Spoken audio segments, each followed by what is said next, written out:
കഴിഞ്ഞ ലോക്സഭാ തെരഞ്ഞെടുപ്പ് കാലത്ത് വടകരയിൽ ഉണ്ടായ വ്യാജ കാഫിർ സ്ക്രീൻഷോട്ട് കേസിൽ ഡിവൈഎഫ്ഐ നേതാവ് ജിതിൻ ഭാസ്കറിന്റെ ജാമ്യ ഹർജിയിൽ നാളെ വിധി പറയും. രണ്ട് വിഭാഗങ്ങളുടെയും വാദം പൂർത്തിയായി. റിയാസ് കെ എം ആർ ചേരുന്നു. റിയാസ് കെ എം ആർ, ഈ വാർത്തയുടെ ഒന്നാമത്തെ വരി എന്ന് പറയുന്നത് കാഫിർ സ്ക്രീൻഷോട്ട് കേസിൽ ഡിവൈഎഫ്ഐ നേതാവ് ജിതിൻ ഭാസ്കറിന്റെ ജാമ്യ ഹർജിയിൽ നാളെ വിധി പറയുമെന്നാണ്. വാസ്തവത്തിൽ ഈ വാർത്ത കണ്ടുകൊണ്ടിരിക്കുന്ന പല പ്രേക്ഷകർക്കും എന്താണ് കാഫിർ സ്ക്രീൻഷോട്ട് കേസ് എന്നറിയില്ല. അത് പറഞ്ഞുകൊണ്ട് ഈ വാർത്തയിലേക്ക് വരൂ.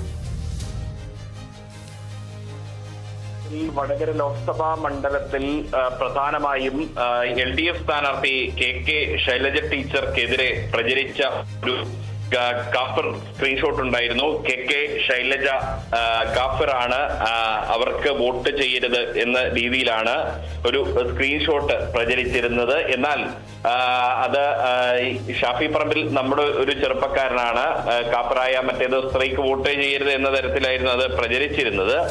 ഈ കാഫിർ സ്ക്രീൻഷോട്ട് വ്യാജമാണ് എന്ന് വടകര പോലീസ് നേരത്തെ തന്നെ അന്വേഷണത്തിൽ കണ്ടെത്തിയിരുന്നു. ഈ സ്ക്രീൻഷോട്ടിന് പിന്നിൽ ആരാണ് എന്ന് കണ്ടെത്താൻ അന്ന് വടകര പോലീസ് നടത്തിയ 2 അന്വേഷണങ്ങൾക്ക് സാധിച്ചിരുന്നില്ല. പിന്നീട് ഇപ്പോൾ UDF സർക്കാർ അധികാരത്തിൽ വന്നതിന് പിന്നാലെ കുറ്റ്യാടി MLA പാറക്കൽ അബ്ദുള്ള ഇതിൽ സമഗ്ര അന്വേഷണം ആവശ്യപ്പെട്ട് മുഖ്യമന്ത്രി VD സതീശനും ഒപ്പം തന്നെ ഈ ആഭ്യന്തര വകുപ്പ് മന്ത്രിയായിട്ടുള്ള രമേശ് ചെന്നിത്തലയ്ക്കും നിവേദനം നൽകിയിരുന്നു. ആ നിവേദനത്തിന്റെ അടിസ്ഥാനത്തിൽ പ്രത്യേക അന്വേഷണ സംഘത്തെ നിയോഗിച്ചുകൊണ്ട് സർക്കാർ ഉത്തരവിറക്കുകയും ആ SIT ഇതുമായി ബന്ധപ്പെട്ട് അന്വേഷണം നടത്തുകയും ഈ സംഭവത്തിൽ നേരത്തെ ആരോപണ വിധേയനായിട്ടുള്ള ഡിവൈഎഫ്ഐയുടെ മുൻ ബ്ലോക്ക് പ്രസിഡന്റായിരുന്ന റിവേഷ് രാമകൃഷ്ണന് പുറമെ ഡിവൈഎഫ്ഐ ബ്ലോക്ക് കമ്മിറ്റി അംഗമായിട്ടുള്ള ജിതിൻ ഭാസ്കറിന് പങ്കുണ്ട് എന്ന അന്വേഷണത്തിൽ ഈ SIT കണ്ടെത്തി.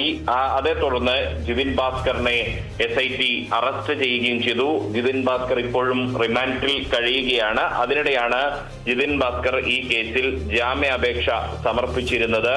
ആ ജാമ്യാപേക്ഷയ്ക്കെതിരെ ഇന്ന് പ്രത്യേക അന്വേഷണ സംഘം വടകര 1ാം ക്ലാസ് മജിസ്ട്രേറ്റ് കോടതിയിൽ റിപ്പോർട്ട് സമർപ്പിച്ചിരുന്നു. ഇരു വിഭാഗത്തിന്റെയും വാദം ഇന്ന് വടകര 1ാം ക്ലാസ് ജുഡീഷ്യൽ മജിസ്ട്രേറ്റ് കോടതി കേൾക്കുകയും ചെയ്തു. അതിൽ ഈ SIT നൽകുന്ന സൂചന ഈ ജിതിൻ ഭാസ്കറിൽ മാത്രം ഒതുങ്ങുന്ന അതല്ല ഈ അന്വേഷണം എന്നുള്ളതാണ്. മാത്രമല്ല, ഈ സ്ക്രീൻഷോട്ട് നിർമ്മിച്ചതിന് പിന്നിൽ ജിതിൻ ഭാസ്കറിന് വ്യക്തമായ പങ്കുണ്ട്. കൂടാതെ സമൂഹ മാധ്യമത്തിൽ പ്രചരിപ്പിച്ചു തുടങ്ങിയത് ജിതിൻ ഭാസ്കറാണ് എന്ന് അന്വേഷണ സംഘം ഉറപ്പിച്ചു പറയുന്നുമുണ്ട്.